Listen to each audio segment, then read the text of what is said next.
Uma boa noite a todos. Vamos então elevar os nossos pensamentos a Deus e a Jesus, em agradecimento por mais essa oportunidade, pela continuidade que nos possibilita do trabalho, do aprendizado, do esclarecimento. Em mais um ano, possamos ter as nossas vibrações, os nossos sentimentos renovados, com a esperança, com bom ânimo, com a alegria pela vida. Pai nosso que estais nos céus, santificado seja o vosso nome. Venha a nós o vosso reino, seja feita a vossa vontade, aqui na terra como no céu. O pão nosso de cada dia nos dai hoje. Perdoa, Senhor, as nossas dívidas, à medida em que perdoarmos aos nossos devedores. Não nos deixeis cairmos em tentações e livra-nos de todo mal. Que assim seja, graças a Deus, graças a Jesus. Hoje nós veremos do Evangelho segundo o Espiritismo, capítulo 5, Bem-aventurados os aflitos, o item A felicidade não é deste mundo. É do espírito François Nicolas Madeleine. É o item 20. Ele diz assim: não sou feliz. A felicidade não foi feita para mim, exclama geralmente o homem, em todas as posições sociais. Isto prova, meus caros filhos, melhor que todos os raciocínios possíveis, a verdade desta máxima do Eclesiastes. Abre aspas, a felicidade não é deste mundo. Fecha aspas. Com efeito, nem a fortuna, nem o poder, nem mesmo a juventude em flor, são condições essenciais da felicidade. Digo mais, nem mesmo a reunião dessas três condições tão cobiçadas, pois que ouvimos constantemente, no seio das classes privilegiadas, pessoas de todas as idades lamentarem amargamente a sua condição de existência. Diante disso, é inconcebível que as classes trabalhadoras invejem com tanta cobiça a posição dos favorecidos da fortuna. Neste mundo, seja quem for, cada qual tem a sua parte de trabalho e de miséria, seu quinhão de sofrimento e desengano, pelo que é fácil chegar-se à conclusão de que a terra é um lugar de provas e de expiações. Assim, pois, os que pregam que a terra é a única morada do homem e que somente nela e numa única existência lhe é permitido alcançar o mais elevado grau de felicidade que a sua natureza comporta, iludem-se e enganam aqueles que os ouvem. Basta lembrar que está demonstrado por uma experiência plurissecular que este globo só excepcionalmente reúne as condições necessárias à felicidade completa do indivíduo. Num sentido geral, pode afirmar-se que a felicidade é uma utopia, a cuja perseguição se lançam as gerações sucessivamente, sem jamais a alcançarem. Porque, se o homem sábio é uma raridade neste globo, o homem realmente feliz não se encontra com maior facilidade. Aquilo em que consiste a felicidade terrena é de tal maneira efêmera, para quem não se guiar pela sabedoria, que por um ano, um mês, uma semana de completa satisfação, todo o resto da existência se passa numa sequência de amarguras e decepções. E notai, meus caros filhos, que estou falando dos felizes da terra, desses que são invejados pelas massas populares. Consequentemente, se a morada terrena se destina a provas e expiações, é forçoso admitir que existem além moradas mais favorecidas, em que o espírito do homem, ainda prisioneiro de um corpo material, desfruta em sua plenitude as alegrias inerentes à vida humana. Foi por isso que Deus semeou no vosso turbilhão esses belos planetas superiores, para os quais os vossos esforços e as vossas tendências vos farão um dia gravitar, quando estiveres suficientemente purificados e aperfeiçoados. Não obstante, não se deduza das minhas palavras que a terra esteja sempre destinada a servir de penitenciária. Não, por certo, porque do progresso realizado podeis facilmente deduzir o que será o progresso futuro, e das melhoras sociais já conquistadas, as novas e mais fecundas melhoras que virão. Essa é a tarefa imensa que deve ser realizada pela nova doutrina que os Espíritos vos revelaram. Assim, pois, meus queridos filhos, que uma santa emulação vos anime, e que cada um dentre vós se despoje energicamente do homem velho.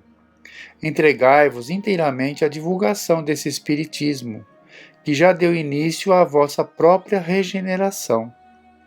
É um dever fazer vossos irmãos participarem dos raios dessa luz sagrada. A obra, portanto, meus caros filhos, que nesta reunião solene todos os vossos corações se voltem para este alvo grandioso, de preparar para as futuras gerações um mundo em que felicidade não seja mais uma palavra vã. E para completar esse texto do Evangelho, temos também no livro O Céu e o Inferno, de Allan Kardec, no capítulo 3º, chamado O Céu, o item 6º, do item 6º em diante, olha. Ele diz assim: os espíritos são criados simples e ignorantes, mas dispondo de aptidão para todas as aquisições e para progredir, em virtude do seu livre arbítrio. Pelo progresso, adquirem novos conhecimentos, novas faculdades, novas percepções e, por conseguinte, novas possibilidades de prazer, desconhecidas dos espíritos inferiores.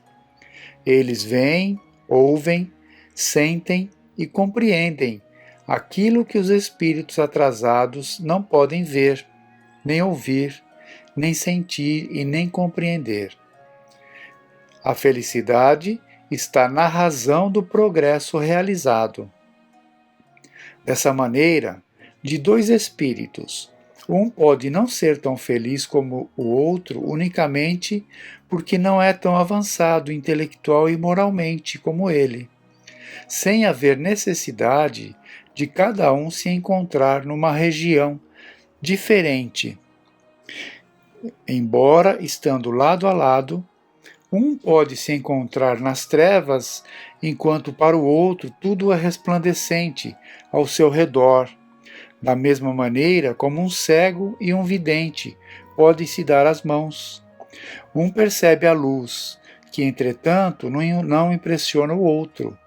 A felicidade dos espíritos, sendo inerente às suas próprias qualidades, eles a gozam por toda parte, onde quer que se encontrem, na face da terra, entre os encarnados ou no espaço. Uma comparação vulgar nos permitirá compreender ainda melhor essa situação.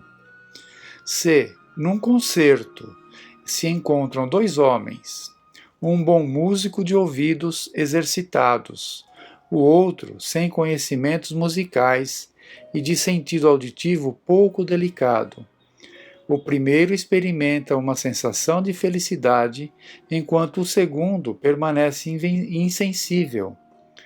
Isso porque um percebe e compreende o que não produz nenhuma impressão sobre o outro.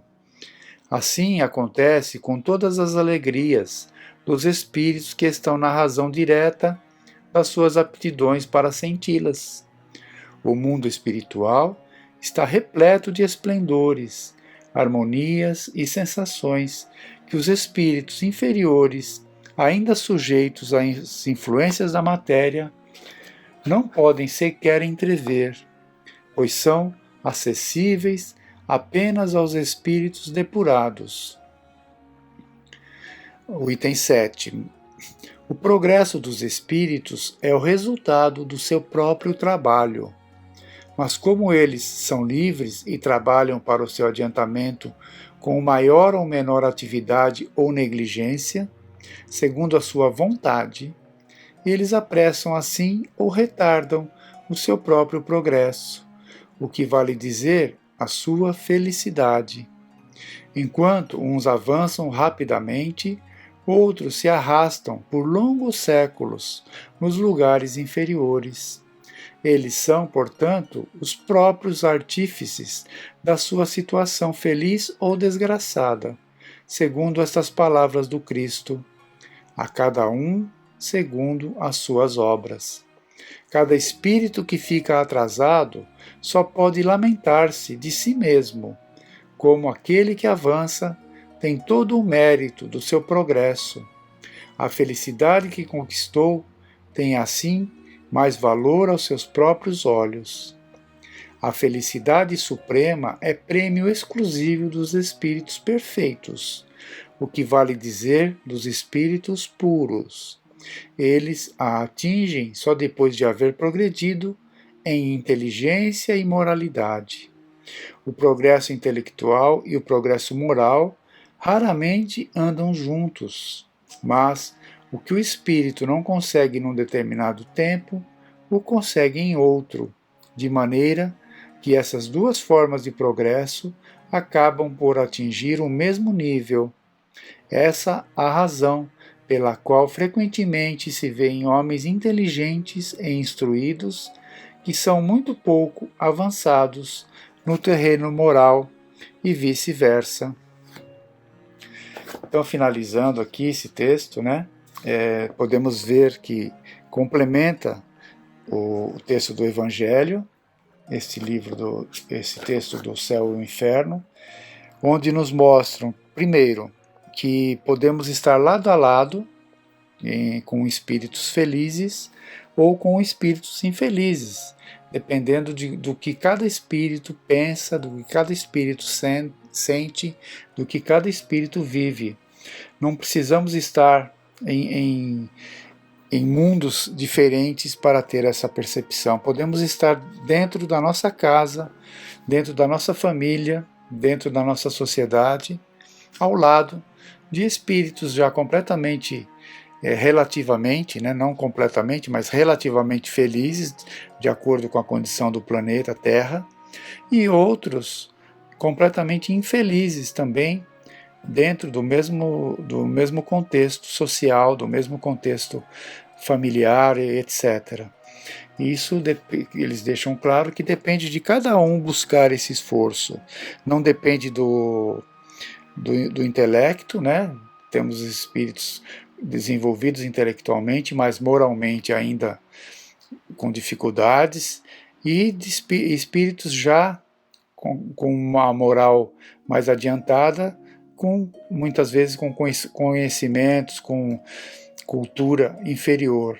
Mas isso ele vai gradativamente, à medida que vai evoluindo, isso vai se equiparando, como é dito, E que, como ele diz, a comparação do músico, daquele que já tem o ouvido preparado para entender ali a música, o outro não conhece ainda, então o que toca um pode não tocar o outro ainda neste momento.